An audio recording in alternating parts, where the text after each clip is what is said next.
Kun je vertellen waarom je hier bent? Wat zou jij iemand aanraden die met hetzelfde kampt als jij? Platspuiten en opsluiten. Zit je wel eens op Tinder? Als mensen aan je vragen of je Indisch bent, vragen ze daarna altijd of je lekker kan koken. Waarom kun jij niet slapen? Omdat ik het niet durf. Waarom niet? Omdat ik droom. Heb jij je ooit wel goed gevoeld op school? Ja, met haar. Scheisse!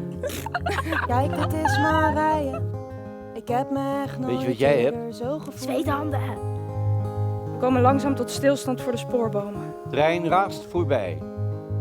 Wat gebeurt er? Jij bent nu de eerste die dit weet. Je hebt het nog niet door, hè? Wat? En dus ook Dat je weer zij beter bent.